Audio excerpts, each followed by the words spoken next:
जय गौ माता, जय रामकृष्ण विवेकानंद। ओम सुरभ्ये नमः। प्रिय गोरखपुर वासियों, आज हम चूंकि इसी क्षेत्र में हैं और आप सभी जानते होंगे कि इस समय भारत कुछ विषम परिस्थितियों से गुजर रहा है। न चाहते हुए भी उसे अपने पड़ोसी देश को सबक सिखाना पड़ रहा है। सज्जनों, अगर आप चाहते हैं आपका घर खुशहाल रहे और आपका देश परम वैभव तक पहुंचे, तो उसके लिए आप सभी को कुछ न कुछ करना होगा। अपनी बात शुरू करने से पहले आज हम महाराणा प्रताप की जयंती के अवसर पर कामधेनु शक्तिपीठ और विवेकानंद सेवा मिशन की तरफ से उन्हें श्रद्धा सुमन अर्पित करता हूं।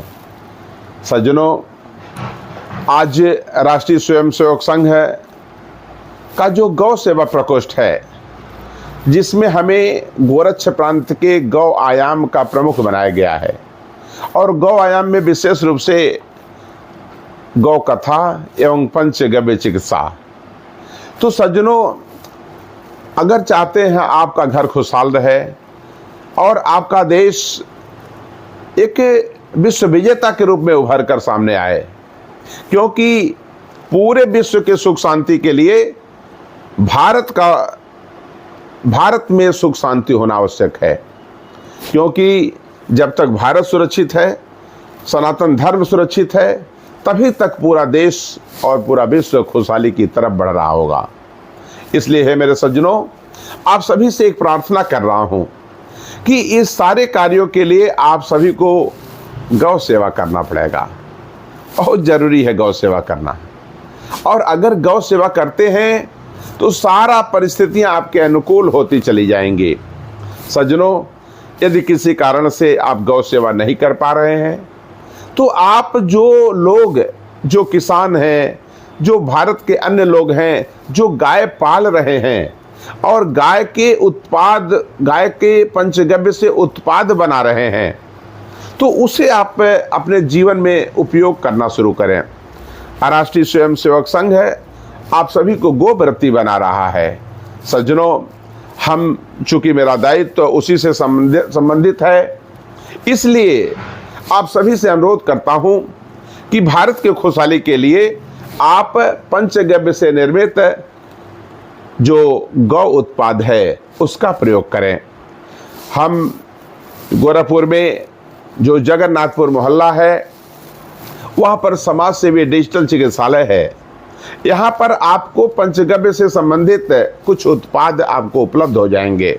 जैसे गोबर से, घी से बनी हुई अगरबत्ती है, इसे आप उपयोग करें तो ये दो तरह से आपको लाभ देता है। एक तो आपके भगवान खुश होते हैं, दूसरे इससे जो गैस निकलती है वो आपके घर में जो भी इन्फेक्शन है वो दूर हो जाती है उससे। इसलिए आप सभी से अनुरोध है कि गोबर घी आदि से बना हुआ जो अगरबत्ती है, इस अगरबत्ती का आप प्रयोग करें। दोनों तरफ पूरे घर में आपकी खुशहाली का वातावरण पैदा होगा, घर से नेगेटिव ऊर्जा समाप्त हो जाएगी। इसके अलावा जैसे गोमूत्र से बना हुआ फिनाइल है, जब गोमूत्र को उबाला जाता है तो उसमें जो अमोनिया होती है, जिसकी वजह से उसमें गंध आता है, वो सब समाप्त हो जाती है।